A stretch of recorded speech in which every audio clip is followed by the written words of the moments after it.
My name is Brett Pojunis. I'm one of the directors of Players Network. Mark Bradley here. So first off, we're really excited about this opportunity we have to present to you our new business model. This is something that we've been working hard on. One could argue it's been 4 years in the making. Since we've gone through this and we've tried multiple things, and we're pretty excited about all this stuff. One of the things I want to talk to you guys about right now is some of you probably saw our recent press release where we did a name change and symbol change announcement. Well, we've been talking about it for a long time, and Mark's been married to the name Players Network for a long time. And we decided we wanted to have a name that was going to be more appropriate for the cannabis industry, and so we elected to go with Greenleaf Farms International, and there's not a better name. Yeah, and it's more about timing and the strategy of the company. We knew for quite a bit of time we were working on an international deal, and we want to be an international company. We believe this is the first deal of other international deals in the future, so it's a perfect name for us. I think it represents the direction of the company, and as we get through this presentation, hopefully more of you will learn a lot about what we're doing, our focus, our direction, and see that we're doing kind of a niche no one's really hit yet. Yeah, we're excited about it. So before we hop in, why don't we talk a little bit, now a lot of our shareholders are very familiar with the cannabis industry and THC, but they might not understand the full market potential and the opportunity that exists in CBD. But let's go back and start with the whole thing. Let's just kind of set the stage a little bit. Yeah, I also want to make just one thing kind of clear on this particular presentation. The majority of this focus here is Argentina. That's what this discussion is for this particular webisode here. And we'll have other ones in the future that'll hit other parts of our business, but there's really so much to talk about on this one subject. So we hope you... And we've gotten a lot of people that have asked us specifically about the Argentina deal. Why are you guys doing this? What's the benefit? We don't understand. So we feel that this will hopefully satisfy a lot of those questions that people have. So I guess you want to talk a little bit about the THC marketplace? Yeah, so I'm going to share with you just kind of from our perspective, both national and international view on just the cannabis industry, THC and CBD in general. Colorado, 5 or 6 years ago when they first got into medical, and then 4.5 years ago when they legalized recreational, Colorado made a lot of money because really it was the only market to get legalized marijuana in, and all the states around it went over the border, and a lot of people became very rich overnight in Colorado, and I think immediately the other markets thought, oh, if we did the same thing Colorado is, we're going to get rich overnight, blah, blah, blah, and it really wasn't the case. It's a very competitive market. California, there's 5,000 dispensaries and cultivators. In Oregon, the same thing, several thousand. In Washington, several thousand. Nevada, we're kind of fortunate here because they kept it very small and limited, and we don't hit the same black market situations you have. Right, like Oregon and Colorado. Yeah, in Oregon, Colorado, and California, they're growing, thousands of tons outdoor, a black market that's competing with the legal market, and it's very competitive. We were in the California market for a little while, and the price of the pound down there drops to $400, and people are competing with the black market. You just can't really compete. So we're picking and choosing markets that we believe are going to be legal, and that we can compete in and bring shareholder value. And we're going to keep kind of echoing this a little bit because we want you to really understand, why we're doing what we're doing and at the particular time and location we're doing it at. And really it's going to come down to economics and coming down with the ability to compete over long term with anybody in the marketplace. I'd like to talk a little bit about CBD. Now, you guys haven't heard from me a lot recently. I've been really focused on the CBD marketplace. Now, a couple things. We're going to talk about Argentina obviously in a moment, but Argentina was not an overnight success. I mean, Mark worked his tail off to bring this deal to fruition, and while he was working on that, we all kind of talked about, we really saw a huge, tremendous opportunity in the CBD space, and so we've been obsessing over CBD. For those of you that have been following us, you know that we've launched our brand Greenleaf Pure, which we'll get into in a moment. But this market is huge. In 2018, it was estimated to be about $850 million aggregate here in the U.S. In 2022, they're talking about being over $22 billion. So think about that growth for just 1 second, from $850 million to $22 billion. I actually think they're wrong. I think they're wrong too. I think it's going to be much, much higher when you take a look at all the Fortune 500 companies that are breaking into CBD line products. I mean, it just, Estee Lauder as makeup CBD, and it's crazy. you know, all the soft drink companies and pharmaceutical companies and health companies, they're all looking at CBD. And what people, we're going to get into it a lot later on, but all the byproducts, so the oil extracted for the CBD is one product. The waste product and the fibers from the industrial hemp is a whole nother line of products that are going to completely disrupt many industries. Yeah, and I just want to make one other point too. It's, you know, THC, even though it's, you know, it's 2019, it's still a little bit taboo. And we know that, and we run into that. And, you know, some shareholders won't invest because of, be it moral or ethic or whatever the reasons may be. However, with that said, CBD is like open game. I mean, I've got a good friend of mine who's, I'll just say Bible Belt, and he grew up Southern Baptist. His father was, you know, very involved with the church, mother very involved with the church. Both of them would never touch THC at all. They both use CBD. So I want to get in Argentina. If you don't mind. I want to just follow through with one thing on that. So CBD is legal in over 40 countries. THC only in 3 to 4 countries, I believe. I'm not sure between medical and recreational. Canada's full recreational, but the products that are really going to come out over the next several years are going to be the other 111 cannabinoids. There's 113 known cannabinoids in a marijuana strain. Some are CBD, some are THC, some are CBN, CBD. There's all kinds of different cannabinoids that have different health benefits. And you're going to see, just like wine, where there's Merlot and Cabernet and Pinot Noir, and there's different blends, you're going to see blends of CBD and THC. There may be CBD products that have 5% THC because the THC and the CBD work together in some, you know, aspects for certain ailments. You know, and you really need the THC to truly help get rid of pain. So the CBD can only do so much on its own. So if you think about the industry overall, from just an educational standpoint and a science standpoint and medical standpoint, we're really just in the infant stage right now compared to what people are learning about the plant and the direction that it's going. So I just kind of wanted to make that clear that everyone's just starting to learn about this and learn about the benefits, but really what we're learning right now is just way ahead of what's 5-10 years from now. Right. And let's go down that path. So, you know, Mark, for those of you guys who know, Mark and I have been good friends for a very long time, and you never cease to amaze me, man. About 16, 17 months ago, you know, he came up with this crazy idea of, you know, Brett, I think I got an idea. We're going to take everything that we've learned over the last few years, and we're going to go into international markets. And I said, okay, you're crazy, but you're a visionary, and I'm going to get behind it.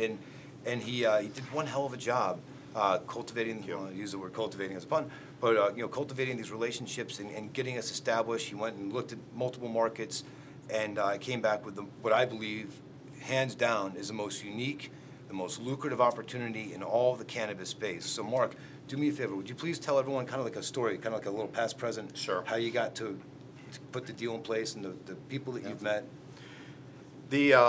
I mentioned earlier the difficulties in working in the United States. The regulations, the license fees, the taxes. In Nevada, we work on 54% gross taxes. We just paid our business license fees a few weeks ago. Business license was $120,000. I mean, the state, the federal government, the local jurisdictions are just making it impossible for, you know, for people to make a good buck. And I think the industry is compressing. So I wanted to look at a new market that viewed the industry very differently, a market that the country was interested in creating jobs, interested in making you successful, interested in making it more easy for you to do business without so many barriers. I wouldn't call it a worldwide tour, but after looking at about 6 different international markets, utilizing relationships that I had to open up doors on high levels and have conversations about people about what the marijuana industry and cannabis industry can do. But with real decision makers, though. Yeah, with real decision makers. I've met with many governors of many different provinces of many different countries over the last 12 months, basically. And we connected really amazingly with the province of Jujuy, Argentina, the Morales family, the Governor Morales and his son Gaston. They're really looking for solutions to help put some of their tobacco farmers back to work. A lot of people have lost their jobs, and they're really visionaries, much like the governor of Colorado was, 6-7 years ago, and to be the first one at the marketplace. And a lot of people have tried breaking into the market we're in with no success. And the reason being is they had the wrong approach.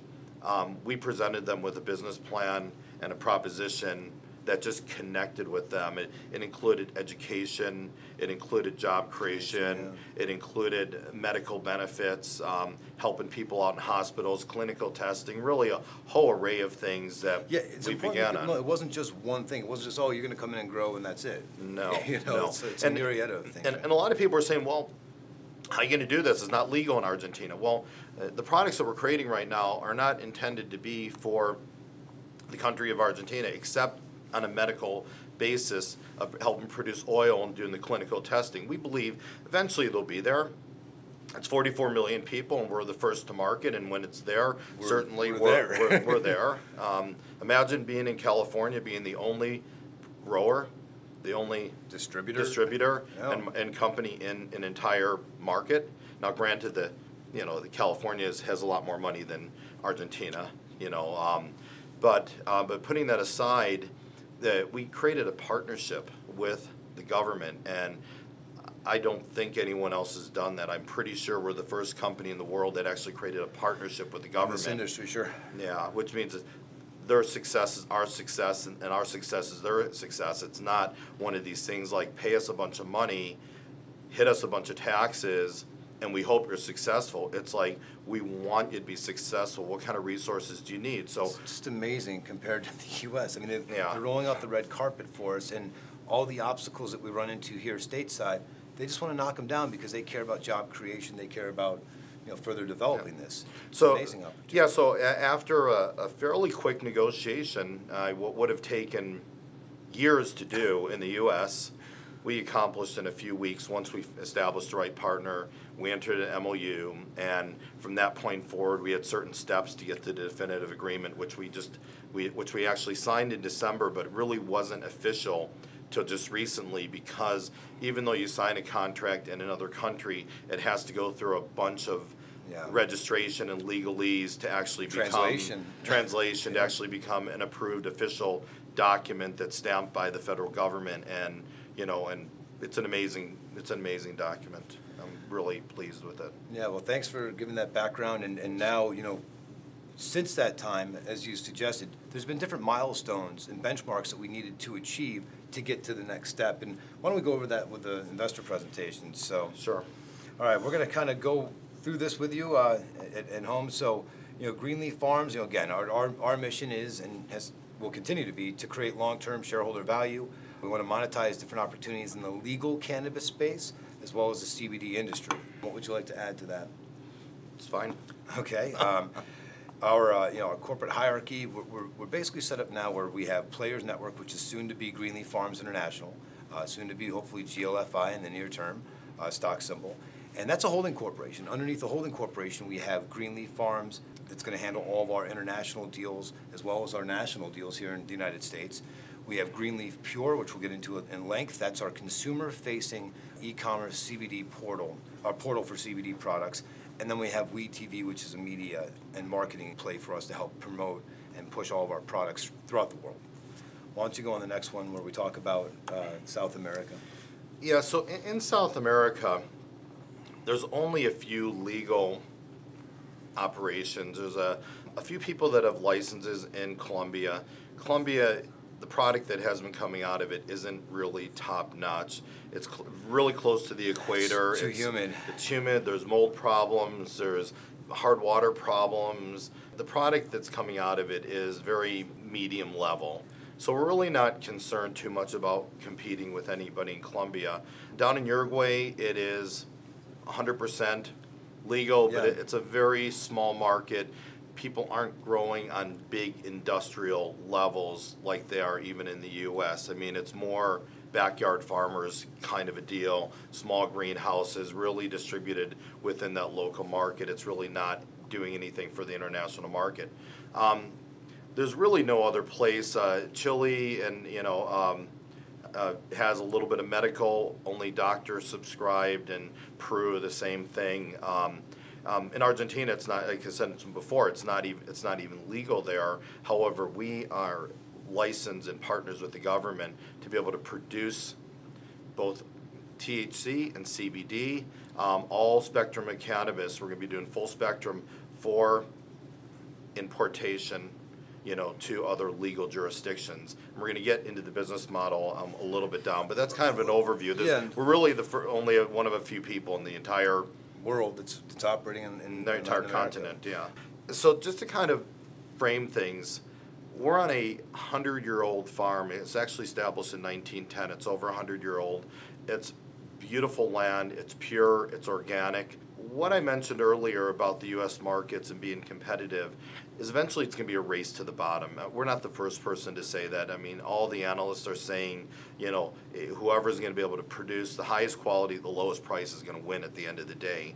I mean, think about in 3 to 5 years from now when it's federally legal in the U.S. and you're going to be able to ship things across borders. Across states. Yeah, across states. And and in the Canada, you can ship things into Canada because it's federally legal. At that point, the real big guys are going to come in. It's my prediction. The Philip Morrises, the Pfizers of the world, the Bacardis, and they're going to come in and eat everybody up. Some people may be aligned themselves to be acquired. That could be their exit strategy. Most people are just going to be, out competed with billions of dollars that come behind it. With this environment that we're growing in Argentina, it's far enough south of the equator to where we don't deal with all the humidity, and the weather is perfect there. And if most of you don't know, marijuana actually grows in the evening. That's when it flowers. So that's why, when September and October roll around, everything's harvesting because the daylight hours are shorter and the flowers are happening at night. And the region that we're in, it's like fall-like conditions all year round. So we actually have perfect year-round to flower all year round. So if we're a hemp farmer in Oregon or somewhere else, Kentucky, you might get 1 or 2 crops a year, depending on if you do a really 2 quick crops that you're growing the plants short, or if you do 1 larger harvest. Then winter's going to roll around, the weather's going to change. With our region that we're in, it's perfect growing conditions for all year round. We're going to do 3 to 4 crops depending on the strain, and whether we do a 3-month crop or a 4-month crop. We don't have any water fees. We don't have any mortgages on the farm. We're utilizing federal land. We're partners with the government, so we don't have those massive expenses. Well, you gloss over the water. I mean, just a couple of things real quick to interrupt you, please. We have 2 beautiful rivers running through our property. Well, we do, but when you look at the costs, what are the biggest costs associated with growing CBD, growing THC? You have the land, of course, in your lease. You have water. Labor costs. Have labor. And so when you look at how we're set up, we don't have the land cost. We don't have the water cost. The labor cost, unbelievably inexpensive. The average agriculture worker in Argentina makes $22 a day. We're planning paid well. Yeah, and that's paid well, and we're planning on actually paying above the average, but it's still as much as somebody would get 2 hours here. So we have the ability to compete very heavily with them. I'm going to, in our presentation there, investor presentation, there's some pictures. One of the pictures has an area that looks like just a sign. In the background, there's nothing behind it. That's a free zone. We're purchasing land in the free zone. They're very, very inexpensive. And the free zone is only 4 miles away from our farm. So the process is really going to be, once we cultivate in the farm, we're going to bring the product to the free zone. And the free zone would be like you go into the airport, there's a duty-free shop. Right, I was going to say that, yeah. Exactly. So we don't pay taxes there either. So we have tax advantages, we have water advantages, we have land advantages, we have labor advantages, we have all year cultivation advantages, and we really have no licensing and unlimited land. So, we don't think there's anybody in the world, based on the deal that we have right now, that can beat us out. We also have within our contract future distribution to the pharmacies. We don't believe in the dispensary model. If it goes dispensary models, we have 10 of them already within our agreement. But our goal is to deliver to the 9,000 pharmacies eventually a couple years down the road when it becomes medically legal. That's what we predict it being. Yeah, it makes a lot more sense because what we don't want is the same type of situation that happened here in the United States. Pharmacies are already set up to handle this. You look at it truly as a medical application. What do pharmacies sell? Medicine. Yep. So they're already equipped to do this. And by doing that, we can scale quickly, we can get the product out there, and we would have the exclusive distribution company as well throughout the entire country of Argentina. Yep. Now we'll go to the business process. Okay. Well, why don't you kick it off? I mean, this is your baby, so you kick it off. So we hinted and we've talked about a little bit about our philosophy of the market. Originally we started out, well, let's go to dispensary, let's buy some flower, let's legally get stoned or medicated or whatever it is. And the flower market's really shrinking. And the market that's growing is now the oil market. And the oil is being used for so many other things. Like vapes. Vapes are like the #1 selling product here in Las Vegas. Right, and we mentioned Estee Lauder's doing makeup, doing CBD mask. There's CBD clothing coming out because it gets the cannabinoids activate your system. There's CBD patches, CBD cream. There's CBD soft drinks. There's like 180 CBD products out there at least. One company alone that's got 180 SKUs. So, and people are just really getting the tip of the iceberg and realize this is just the beginning. There's hundreds of countries and it's legal in only 40 countries now. So it's becoming legalized all the time. So the supply is way outweighing the demands. I'm sorry, is outweighing the supply right now by far. The average liter of oil is going for $5,000 to $7,000 of full spectrum oil. Well, qualify that. When people are buying mass quantities, so wholesalers, when they go out and they want to purchase 5,000, 10,000 liters a month, then they can see prices like $6,000 or $7,000 a liter. On the isolate, same thing, 5,000, 10,000 kilos a month. If you really know what you're doing and getting good quality, it's about $5,000. Yeah, maybe you can get them a little less, but it's very, very expensive because it's hard. It's really hard to find the good quality stuff. Right. Yeah. So where we believe the industry is going is really becoming a commodity, and that's really what we kind of want to hit home. That whether it's corn, whether it's gold, whether it's oil, anything is a commodity. Whoever's going to be able to provide that commodity in large quantities at the lowest cost is going to win at the end of the day. For all the reasons I told you, what we've set up with our deal, I don't think there's anybody in the world that really can compete with us. And I want to kind of add on that. So also think futures market as well. So a good portion of our business moving forward is going to be like this. So in this instance, Mark, you're a wholesaler. So you're going to come to me, Greenleaf Farms International, and say, hey, Brett, I want to buy some CBD. I need it in about 6 months. I want these strains. I want this isolate, this distillate with this purity, and here's my delivery date. And then we turn around and say, great, Mark, put down 15, 20, 25% as a deposit. We will build it, we'll grow it to spec, we will extract it to spec. Whatever extraction processes you want us to use, we'll do, and then we'll deliver it on time, and then you pay us the remaining balance. That's unique, folks. That's something that virtually nobody has done yet in this industry. And we think that that's going to be something that a lot of these major wholesalers, I mean, we've been talking to so many of them, they love that idea because they get the quality they want, the price they want, locked in, and especially, I want to say one other thing too. Go back 6, 7 months ago, isolate and distillate, even when you're buying 10,000 kilos or 10,000 liters, it was almost 40% higher than it is now. So think about that. Over the last 7, 8 months, it's come down almost 40%.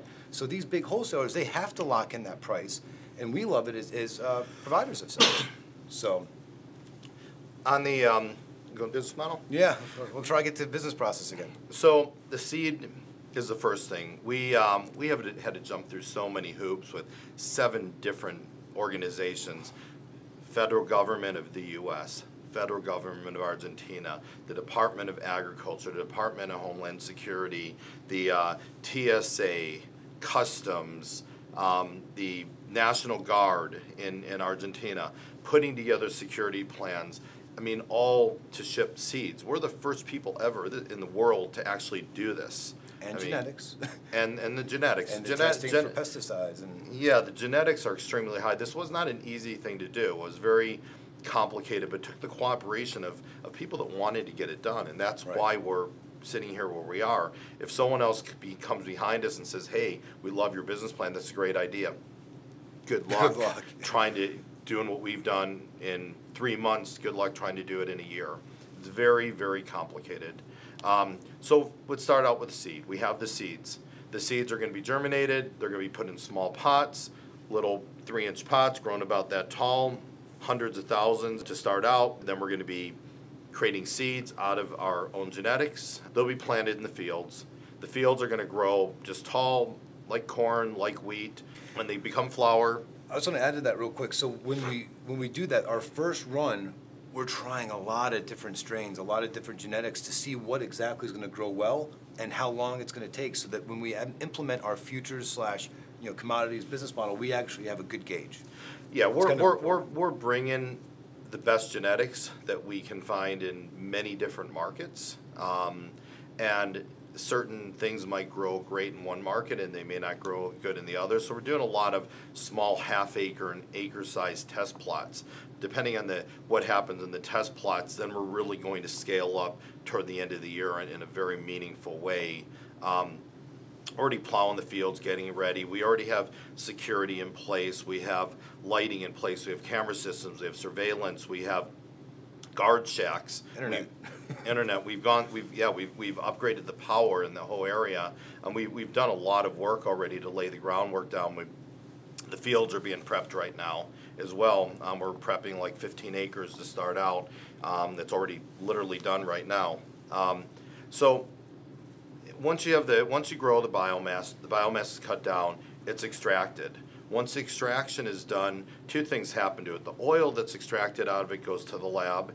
That oil turns into isolate and distillate, which becomes the raw products for all these companies we're talking about. The isolate is a powder form. It's water soluble, which makes it more indicative for certain products. Like drinks? Yeah, like drinks, makeup, the food products. The oil is better for other products.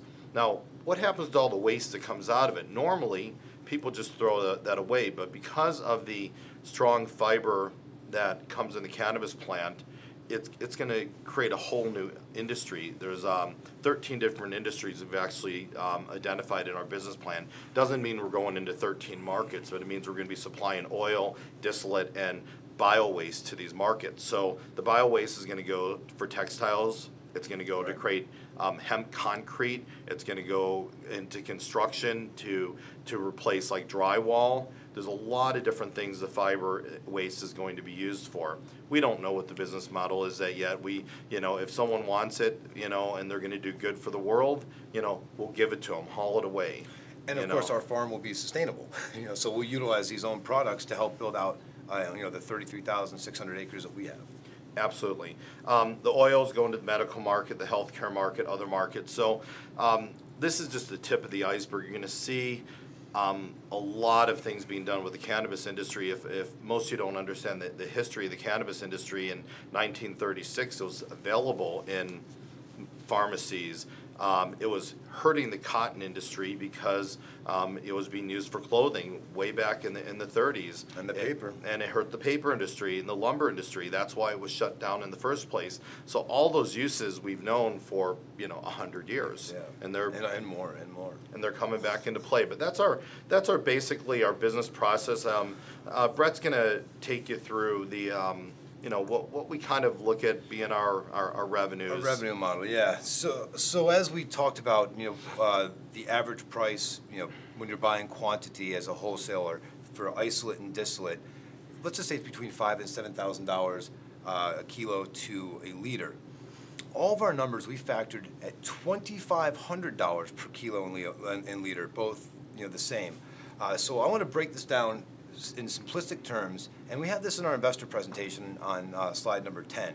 But 100 acres, even though there's some possibility that we could do 4 crops a year. We're doing this on a 1,000-acre example. I know, I'm going to get to that though. Okay. So on 1 acre, even though we can do up to potentially 4 crop turns per year, we're factoring everything on 3. So 1 acre should yield us based at half the market price right now, $150,000 per crop times 3 crops a year. So that would be $450,000 per acre. On a 1,000-acre parcel, that would be $450 million in potential revenue. That's 1,000 acres. Now we have 33,600. So even take that out to 10,000 acres, which we believe we can do fairly soon and fairly quickly. That'll be $4.5 billion in gross revenues at half the current price right now. That's our model in a nutshell as far as the revenues are concerned. And again, that's more on the CBD side than it is on the THC side. And I'll tell you, I think that when you look at that, we have a real heck of an opportunity here. Yeah, the reality is, even if the price drops down to $1,500 a liter, we're still making money. We're still crushing it.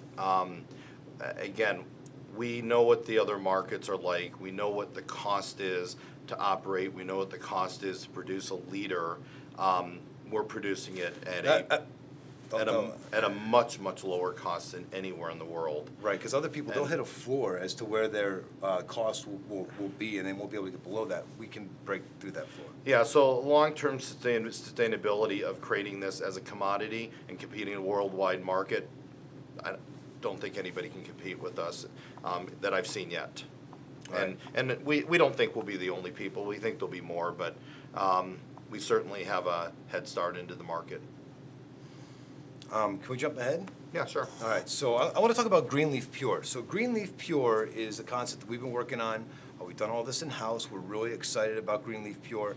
When you get a chance, please visit greenleafpure.com. Please put some orders in. Work with us over the next couple weeks while we're trying to get all our labels finalized and our products finalized. But we actually have 77 different products right now. We only have a few of them on the website right now because we're trying to get through all of our final formulations and how everything's going to sell and what the pricing model will be moving forward. But I'll tell you a couple things that we're doing. One, we're putting a tremendous amount more CBD. So we're seeing more milliliters, more milligrams of CBD in our products because, first off, we want people to feel the effects. That's important to us. We want you to take this product. And the CBD is known for being an anti-inflammatory. That's one of the biggest symptoms that it cures and addresses. This doesn't cure, but that it addresses. And that's the basis of all the other medication behind it is the anti-inflammatory. So in order to fully achieve that, you need to have a higher dosage.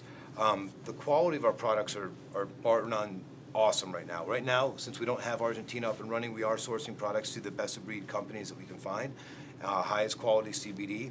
And I'll tell you, over the next few months, we're going to be increasing and expanding our product line and our offering. And I want to talk about just one more part on that. The last, like I said earlier, 6-7 months, I've been obsessing. Our whole team has been obsessing over CBD and putting together different sales channels. And we've worked really hard. If you saw the press release that came out with Surge, another publicly traded company, they're going to help us expand into 40,000 plus locations over the next calendar year. We're going to start that in a few months. We're really excited about that. We've built our own in-house affiliate marketing program. We're dealing with a tremendous amount of publishers. Our only problem with that is capital to have the product to be able to sell that. We think we can move quite a few units per month off of that. We have our own website, greenleafpure.com, that we put a tremendous amount of time with our team back here with search engine optimization, social media marketing strategies, everything you can think of that would go into an e-commerce site.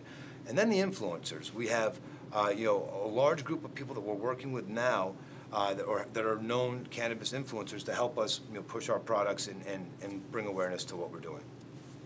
So you want to talk about... Yeah, I just want to touch on North Las Vegas for a little bit. We, as I said, are picking and choosing the markets we're going into. We still believe in the Nevada market because the tourist industry is so heavy. People obviously can, if they're coming to Vegas, they could bring wherever they're bringing it from another place, but they typically don't do that. It'd be like bringing a bottle of alcohol with you to go to a nightclub, Oh, yeah, yes. You Yeah, yeah. So the tourist market and the fact that it's still really highly regulated, the black market isn't that big here compared to like California and Oregon. So we still really believe in that. We're still hoping to be vertically integrated and have a dispensary one day. We have an amazing concept. We're not going to tell you right now, but an amazing concept for a destination on a dispensary. We have an amazing location picked out for it, and we're hoping that the state will be through its legalese soon, and we'll be in a position to have one of those. But we do want to keep our brand and keep our presence in the U.S. as well. It's a part of us being international. And then let's talk about Weed TV a little bit. This is a project that we were really, really passionate about, and again, we kind of had to make some tough decisions. Where do we want to put our resources? And our resources are going into the cultivation and the production side, and right now it's Argentina. But why don't you talk about the future of Weed TV and how that's going to help? So, as many of you may or may not know, my background is in media and entertainment. Very strong background in media, yeah. Michael Burke, our other director, is not here right now. Michael created 5 TV series, created 25 movies, the series Baywatch. Michael and I created Vegas On Demand together, which got to 104 million homes. We have a really strong media background, and that's, at the end of the day, we believe marketing and branding is going to be a factor in a company's success and a company's ability to either be acquired or a leader in the market as the industry evolves. So Weed TV is kind of a placeholder right now. We produce a little bit of content still on a regular basis. We have a regular audience that hits it. But really it's going to be a marketing tool to help promote Greenleaf Farm products as we evolve. So right now our focus is really just maintaining it. We're not going to be growing it until we get some of these other projects that we're really focused in on, Argentina being #1, Nevada being #2, and obviously our consumer-facing brand, Greenleaf Pure. And that's enough for us right now. And one of the biggest issues with Weed TV is just, we've been undercapitalized, and we believe that Argentina can solve that problem. So once we start generating those revenues from Argentina, then we can start reinvesting back into these different ventures that we have. For all the new shareholders, if you have not done so already, please go to playersnetwork.com/IR, playersnetwork.com/IR, and we put together a really unique investor portal. From there you can see previous videos and webinars that we've done. You're first to receive our press release as they're published and released, and there's a whole bunch of other information in there. You can set up a time to speak with David Kleppinger. Yep. David Kleppinger is one of our investor relations guys. He's on the phones. There's a scheduler there where you can actually click on a time and a date and set a time to speak with David. So we've got a lot of fun stuff there to help provide information to our shareholders. So I just want to thank you so much for taking time out of your day to learn more about Players Network and Greenleaf Farms. And is there anything else you'd like to say? I do want to add, if anyone out there is looking at the Argentina as a potential opportunity for your CBD business, your THC business, your cannabis business of any kind, and you're interested in talking to us, or you're interested in, even investing, let us know, contact us, we'll be glad to talk to you, and we'll tell you straight, yes or no, whether it's something viable we can do at this time. Right. And as always, thank you so much for your continued support. Thank you. I'm Brett Pojunis. Mark Bradley. And thank you so much.